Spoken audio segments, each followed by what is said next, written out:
Bonjour et bienvenue sur Vidéo Club 58. Aujourd'hui, on revient sur Beetlejuice 2, le nouveau film de Tim Burton. Alors, beaucoup d'attentes sur ce Beetlejuice 2, forcément, parce que Tim Burton, c'est un réalisateur culte pour toute une génération et puis beaucoup de monde. Pourquoi est-ce qu'il est culte? Il est culte parce que Tim Burton, voilà, c'est un univers. C'est le côté gothique, la musique de Danny Elfman, Johnny Depp dans les trois quarts de ses films, dans des rôles plutôt marquants. Vraiment un style très affirmé, des films qui ont marqué, des partis pris. Et au final, quand on regarde la filmographie de Tim Burton, mine de rien, on a plus en mémoire ses premiers méfaits. On va dire que ce soit Beetlejuice, Édouard aux mains d'argent, les premiers Batman, ou même Mars Attack, Sleepy Hollow, Ed Wood.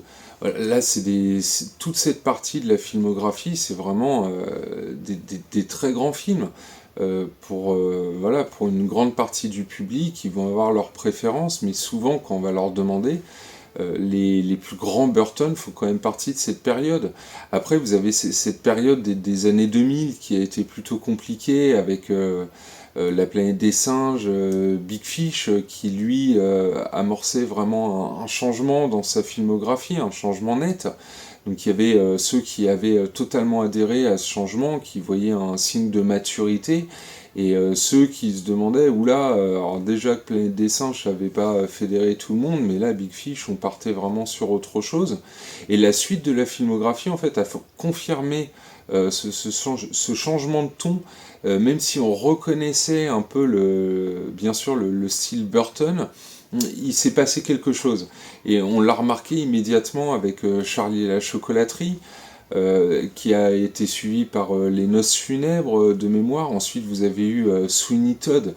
Sweeney Todd qui, pour moi à l'époque en tout cas, moi qui avais été un peu déçu, même si j'avais bien aimé, mais c'était décevant par rapport à ce qu'il avait proposé avant, par les propositions Charlie et la chocolaterie et Les Noces funèbres.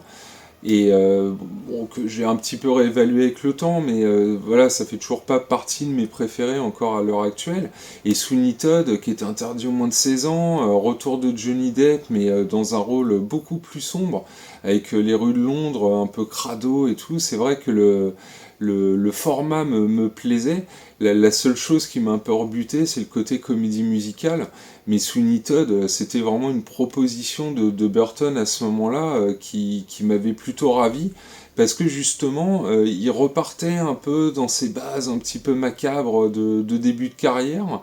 Mais voilà, avec une technique très sûre d'elle, qu'il avait pu acquérir au fur et à mesure des années.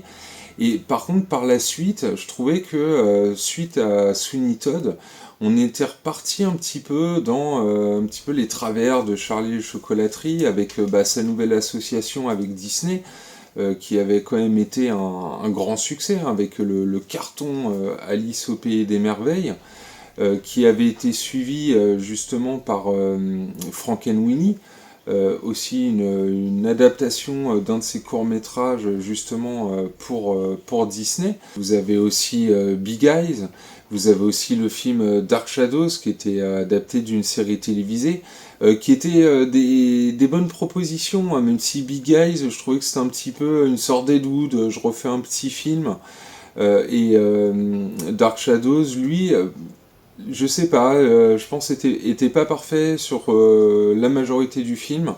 Je trouvais que c'était un petit peu du Tim Burton forcé. Alors peut-être que c'est le ton de la série de base qui faisait que c'était un film un petit peu, voilà, le cul entre deux chaises. Je trouvais que Johnny Depp en faisait encore des caisses, mais peut-être pas dans le bon sens.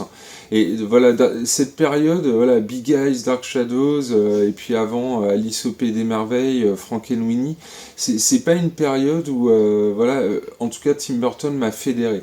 J'ai continué à le suivre, j'ai toujours regardé ses films. Dès qu'il en sortait un, voilà, j'étais curieux de voir ce que ça donnait. Peut-être parce que au fond de moi, j'attendais que Tim Burton me repropose quelque chose qui avait pu me ravir, comme à l'époque où j'ai découvert Mars Attack, ou Batman le défi, vraiment des films qui sortaient du lot, qui avaient une forte personnalité, des super castings, et les films voilà, qui ont suivi, hein, que ce soit Miss Peregrine ou justement le rattache complet Dumbo, vraiment où là on reconnaît plus vraiment le réalisateur, film de commande à fond pour Disney, c'est pas que c'est un mauvais film, c'est juste que de la part d'un Tim Burton, c'était juste pas terrible, quoi. On pouvait s'attendre à bien mieux que ça. Et justement, cette période, Tim Burton, vraiment, ça fait partie de... Voilà, Tim Burton faisait partie de ces réalisateurs qui avaient eu une grande période, qui avaient proposé des choses exceptionnelles, qui s'étaient forgé une personnalité, une filmographie qui tenait la route, et qui, au fur et à mesure du temps, finalement, a proposé une filmographie qui s'est un petit peu détériorée au niveau qualitatif, et qui ne proposait plus de choses aussi exceptionnelles que par le passé, tout simplement. Et Tim Burton, récemment, a conclu le contrat avec Netflix et a travaillé sur la série Mercredi, voilà, la série à grand succès adaptée de la saga La Famille Adams. Et ce projet, a priori, pour ce que j'ai pu entendre, a revigoré en fait Tim Burton, qui est au fond du fond après l'échec Dumbo, que ce soit artistique ou au box-office. Et justement, ce projet pour Netflix, en fait, l'a relancé et l'a ramené à ses bases, à ses fondements. Et enfin, ce projet, on y vient, ce projet Beetlejuice 2, donc qui est et un rappel à ces fameuses premières années, celles auxquelles on est accroché concernant Tim Burton, mais aussi la promesse d'un très grand spectacle avec un Michael Keaton qui justement, depuis quand même plusieurs années, hein, depuis à peu près Birdman, hein, qui a quand même déjà peut-être bientôt une dizaine d'années, euh, et sur le retour, justement, on le place par-ci par-là, que ce soit dans The Flash ou dans le super film biopic Le Fondateur, sur la création de l'univers McDonald's, hein, qui est un film que je recommande fortement. Michael Keaton, voilà, est suffisamment bankable à l'heure actuelle pour déjà que cette idée de Beetlejuice 2 puisse se faire, et en plus vous avez un réalisateur derrière qui est archi motivé en fait à revenir à ses fondements et à proposer à ses fans de la première heure un grand spectacle, mais aussi éventuellement à fédérer un nouveau public qui connaît pas ces films, qui ont, voilà, Beetlejuice, il a déjà 40 ans, je crois, ou pas loin de 40 ans. Donc c'est vrai que de repartir dans cet univers comico-macabre, c'est une super proposition de sa part. Alors après, on en vient à la base du sujet, et puis la raison pour laquelle vous avez cliqué sur cette vidéo. Est-ce que Beetlejuice 2, finalement, ça vaut le coup? Est-ce que c'est un film réussi, un ratage complet? Est-ce que c'est une suite totalement inutile? Est-ce qu'au contraire, j'ai pris beaucoup de plaisir à voir cette suite? Moi, je tenais à partager avec vous qu'en tout cas, Beetlejuice 2, pour ma part, n'est absolument pas un ratage. C'est au contraire un vrai retour de Tim Burton. Ça faisait des années que j'avais pas pris autant de plaisir à voir un Tim Burton. Et ça me fait vraiment plaisir de le dire là. J'espère que Beetlejuice 2 ne sera pas une exception dans la filmo, mais bel et bien un renouveau, comment dire, une deuxième vague de carrière pour Tim Burton dans le bon sens, vraiment après des années pour moi d'errance ou de projets complètement moyens. Donc finalement, je trouve que le Beetlejuice 2 déjà commence par la musique de Danny Elfman qui est juste exceptionnelle et qui est un rappel total à la musique du premier film. Donc on rentre tout de suite dans l'ambiance comme dans le premier film, avec une vue dans les rues, au-dessus des maisons, vraiment typiquement le même début que pour le premier film culte Beetlejuice. Et ensuite on va nous reposer un petit peu les bases qu'on connaît déjà, On va nous reproposer les personnages de Catherine O'Hara, de Winona Ryder, donc on a pu laisser à la fin du premier film. On nous donne des indications sur le personnage de Jeffrey Jones, donc le père, qui est absent de cet opus-là, donc pour des raisons qui n'ont rien à voir avec le cinéma, plus des raisons personnelles, problèmes judiciaires. Donc Jeffrey Jones ne pouvait pas, lui qui avait également joué dans Sleepy Hollow et qui avait fait les voix, je crois, dans Les Noces funèbres de mémoire. Donc c'est quand même un récurrent voilà, de Tim Burton. Lui ne participe pas au projet, je trouve ça rend dommage, mais il participe pas au projet Beetlejuice 2. Tout simplement parce qu'il justifie via une séquence animée, hein, vraiment ils n'ont pas recontacté l'acteur pour participer au film, via une séquence animée en pâte à modeler, stop motion, on nous explique que ce personnage est mort, et du coup en fait, mine de rien, c'était pas forcément une mauvaise idée, puisque les personnages de Catherine O'Hara et de Winona Ryder vont vraiment se resserrer au niveau des liens, déjà par la mort du père. Et vous avez aussi la fille de Winona Ryder, donc qui est jouée par Jenna Ortega, qui elle justement va être amenée un petit peu à l'histoire via ce lien de famille, et qui va être une proposition également pour le spectateur qui ne connaît pas, donc là je pense que c'est plus pour les jeunes générations, qui ne connaît pas l'univers Beetlejuice.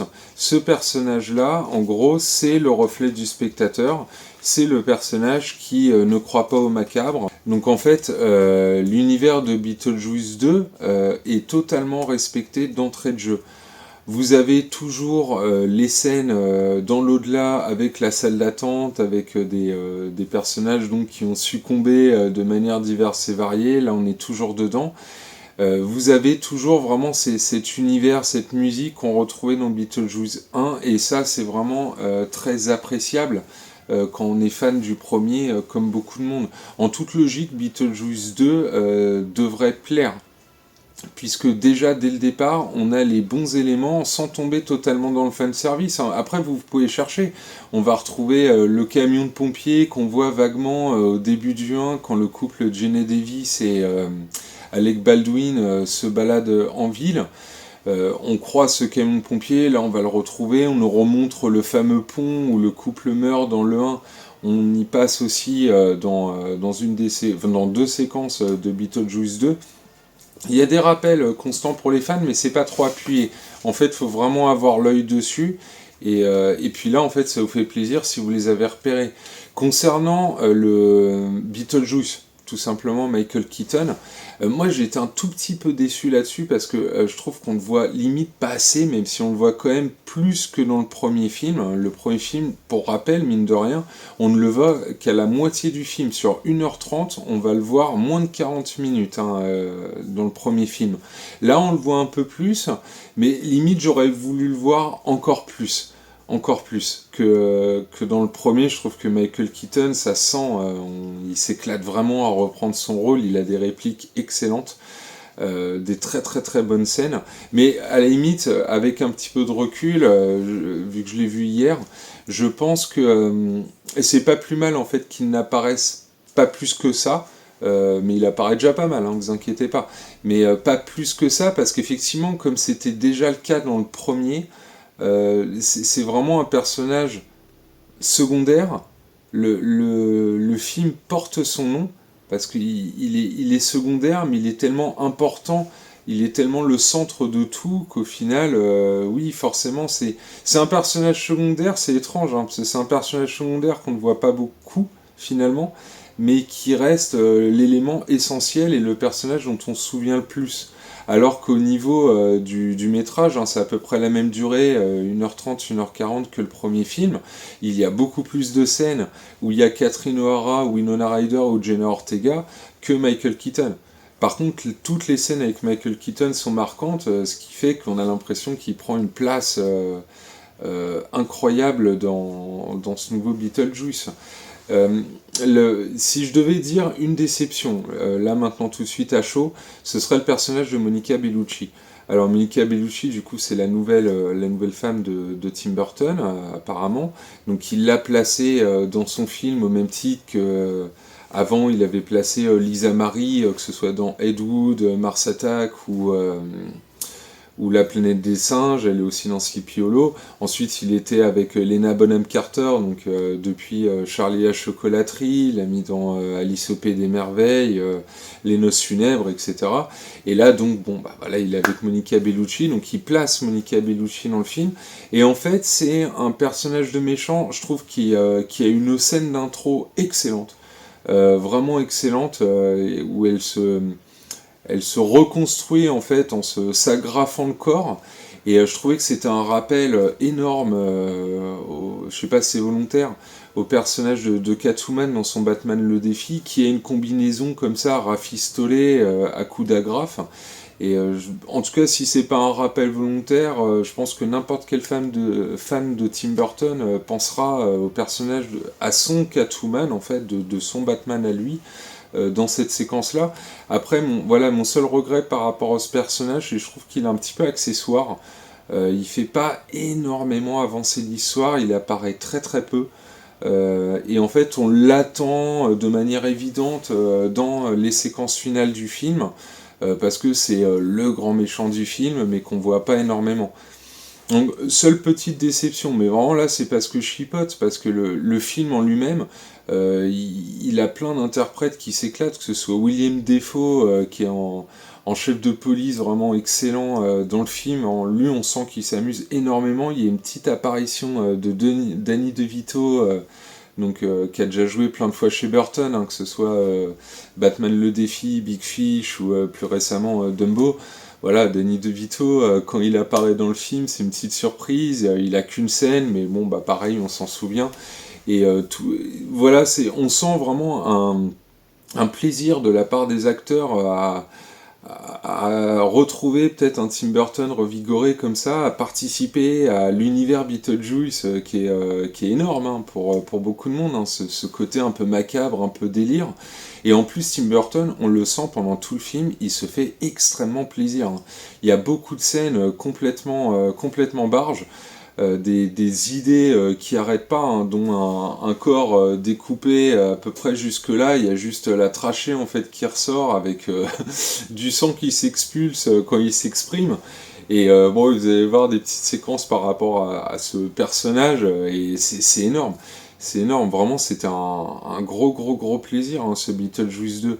Je dirais pas que c'est une suite qui surpasse l'original, parce que de toute façon l'original aura toujours un côté différent pour beaucoup de monde, parce qu'il y a le côté nostalgie qui rentre en compte, hein. Ça on peut pas passer au travers de ce côté nostalgie. Mais malgré ça, je trouve que peut-être que ce Beetlejuice 2 rentre dans cette catégorie là, récente de suite tardive mais réussie, comme celle de Top Gun, hein, Top Gun Maverick, qui était une suite très réussie, ou Twisters cet été, qui était peut-être pas une suite excellente, mais en tout cas qui était loin d'être une mauvaise suite, qui était une bonne proposition pour les nouvelles générations, bien que j'ai préféré le Twister d'origine, parce que j'ai grandi avec, et Bill Paxton, Helen Hunt, enfin voilà, c'était une autre période. Ce Twisters était très regardable et très recommandable. Et en fait, ce Beetlejuice 2, je trouve que c'est pareil, quoi. C'est une très bonne suite à recommander à ceux qui aimaient Tim Burton, ceux qui l'ont toujours suivi malgré les années et les films un petit peu plus dispensables, et puis ceux qui le connaissent pas en fait, ou qui ont entendu parler de lui qu'à partir de Mercredi. Puis il y a aussi une génération de spectateurs qui ne connaît Tim Burton que par la série Mercredi avec Jenna Ortega, disponible sur Netflix. Ça, il y a de fortes chances. Donc en fait, pour eux, de découvrir cet univers Beetlejuice, peut-être parce qu'il y a Jenna Ortega, justement, voilà, jeune actrice en devenir, qui est dans le casting, eh bien, tant mieux pour eux, pourquoi pas. J'espère au contraire qu'une nouvelle génération, justement, va peut-être se laisser tenter par ce Beetlejuice 2 et découvrira le Beetlejuice d'origine, ou même le regardera avant d'aller voir le deuxième, pour vraiment s'imprégner de cet univers, parce que Tim Burton a soigné vraiment parfaitement cette suite. justement ne trahissant pas l'univers qu'il avait établi dans le premier film. Et quand on prend du recul justement sur ce premier film, on se rend compte que dans la filmographie de Tim Burton, ce film il arrive en deuxième position, hein, il est entre Pee-wee Big Adventure, donc film de commande, et Batman, film de commande. Et on se rend compte en fait que Beetlejuice, avec le recul, le premier, hein, c'est quand même un gros délire, c'est un gros risque. Là on sent que c'est le genre de film où en fait le réalisateur affirme son univers, ce qu'il aime, passer le film de commande. Et justement, quand on a un univers si affirmé, mais si cohérent et maîtrisé, et ben ça a pas loupé. Les studios, ils lui ont proposé de réaliser Batman parce qu'ils avaient confiance en ce gars-là. Ils étaient persuadés que, bon, attends, lui, on va quand même lui imposer des limites, mais il va nous faire un produit de haute qualité, parce que ce type d'univers un peu sombre, un petit peu gothique, ça va lui parler totalement. Et en fait, toutes ces dernières années, ce qu'on avait pu reprocher à Tim Burton, c'est que justement ce côté sombre et gothique, il s'auto-parodiait en fait, c'est un petit peu ce qui en ressortait, et quand il sortait de ce côté sombre et gothique et qu'il faisait des choses plus colorées, on lui reprochait justement de ne plus faire du gothique sombre. Là, c'était un petit peu le serpent qui se mord la queue. Et Tim Burton, il était dans une impasse. Et quand, au bout d'un moment, vous êtes dans une impasse et qu'effectivement, comme pour Dumbo, ça fonctionne plus, c'est fini, et vous sentez que vous allez perdre votre public d'origine, là, qu'on a juste ras-le-bol, qui demande justement quelque chose plus en rapport avec les origines, parce que c'est ce qu'il faut, et que ce réalisateur entend finalement la demande de son public et propose un film de la teneur d'un Beetlejuice 2, bah écoutez, super, s'il y avait plus de réalisateurs qui pouvaient faire ça, alors que leur carrière est patauge depuis des années, pourquoi pas? Encore faut-il en avoir encore sous la pédale pour pouvoir proposer quelque chose de marquant. Et là, je trouve vraiment que Tim Burton a proposé quelque chose de marquant. Beetlejuice 2 ne sera pas son meilleur film. Si on fait un top 5, c'est même pas dit que Beetlejuice 2 s'y retrouve. Mais en tout cas, Beetlejuice 2 est une meilleure proposition, ça, il n'y a pas photo, avec tout ce qu'il a pu proposer toutes ces dernières années. Ça, c'est sûr, Beetlejuice 2, pour moi, est de la teneur de cette première période, justement, qui va de, on va quand même compter Pee-wee, qui va de Pee-wee jusqu'à, pour moi, Sleepy Hollow. Là, on revient vraiment à du Tim Burton excellent, mais avec la technique de maintenant, les effets spéciaux de maintenant, bien qu'il y ait encore des trucages, on le voit, hein, à l'ancienne, qui sont quand même faits sur le plateau en direct dans Beetlejuice 2, il y a quand même beaucoup de numérique, parce que bah oui, Tim Burton, le numérique, il le maîtrise quand même depuis pas mal d'années maintenant, hein, surtout depuis l'époque Charlie et la chocolaterie, Alice au Pays des Merveilles, le numérique c'est maîtrisé. Donc de toute façon, oui, il y a du numérique dans Beetlejuice 2, il est pas... vous n'avez pas vraiment de stop motion ou trucs comme ça, comme dans le premier film. Les vers des sables, là, ils sont pas en stop motion, ils sont en synthèse. Mais de toute façon, qu'ils soient en stop motion ou en synthèse, on retrouve absolument l'univers, quoi. Et puis la partition de Danny Elfman, pareil, ça faisait des lustres que j'avais pas entendu une aussi bonne partition de Danny Elfman chez Tim Burton. Alors je l'ai entendu dans le film, mais vraiment ça m'a marqué, et je suis très très pressé d'écouter la BO de côté, vraiment juste elle, pour me rendre compte de la partition en elle-même, parce que ça faisait très longtemps vraiment que j'avais pas eu des thèmes comme ça qui m'avaient marqué. Alors vous avez les thèmes voilà, du premier film, mais qui peuvent être repris un petit peu différemment, et sinon l'ambiance générale musicale, elle est très très bonne, hein. Donc je pense que là c'est voilà, un deuxième coup de boost pour Tim Burton qui est vraiment bienvenu. J'espère que la suite de la carrière, je n'attends pas de lui qui reparte. Voilà, il a fait un Beetlejuice 2 qui était déjà un projet en développement, depuis X temps.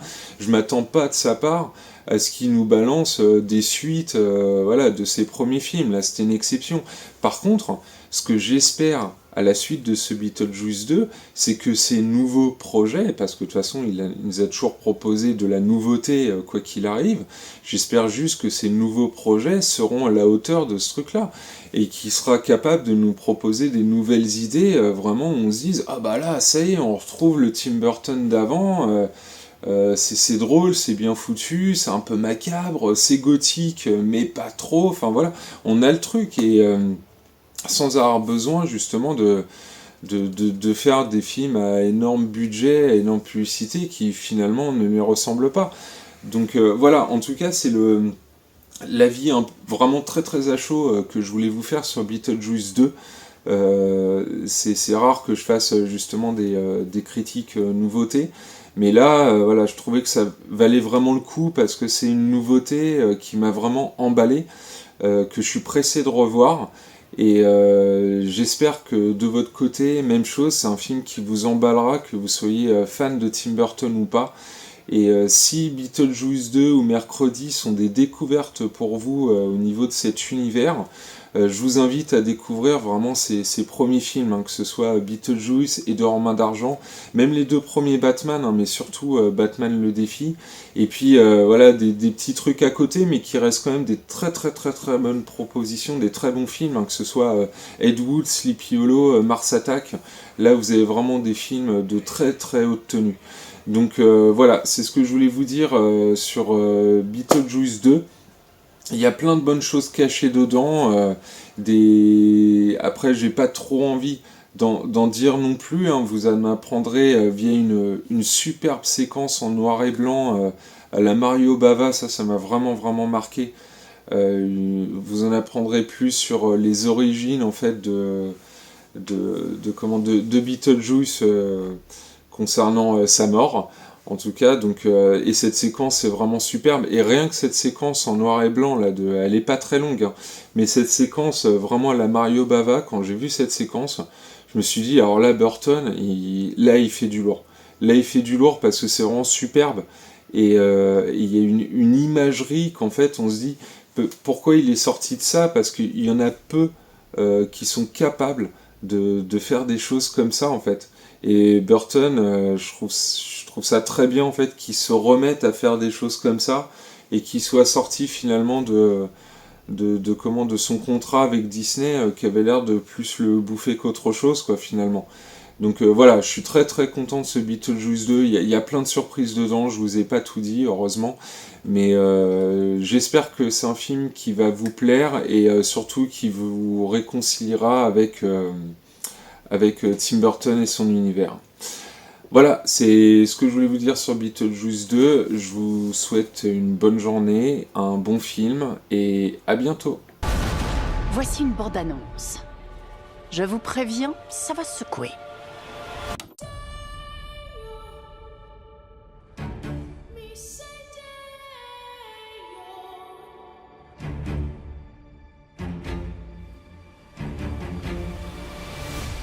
J'en reviens pas que grand-père soit mort.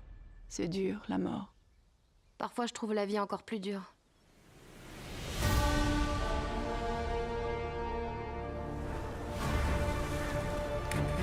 Quand j'étais ado, un démon farceur a terrorisé toute notre famille. Et il a voulu m'épouser de force. Je le croyais disparu à jamais, jusqu'à ce que tu trouves ce tract dans le grenier. Berk, c'est qui Beetlejuice? Ne prononce jamais son nom! Beetlejuice. Non, arrête! Je ne plaisante pas, Astrid! Si tu prononces 3 fois son nom, il apparaîtra. Beetlejuice. On envoie la sauce. Tu seras tellement heureuse avec moi.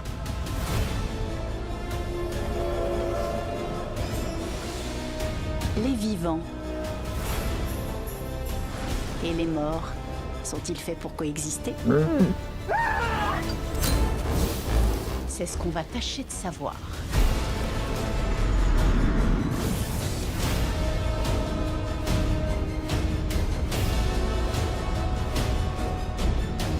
Où est Beetlejuice? Où est Beetlejuice?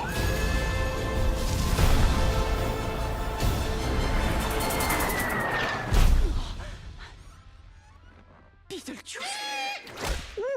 Parle librement, surtout n'aie pas peur. Vous n'êtes que le fruit de mon imagination! Et ça, c'est le fruit de ton imagination?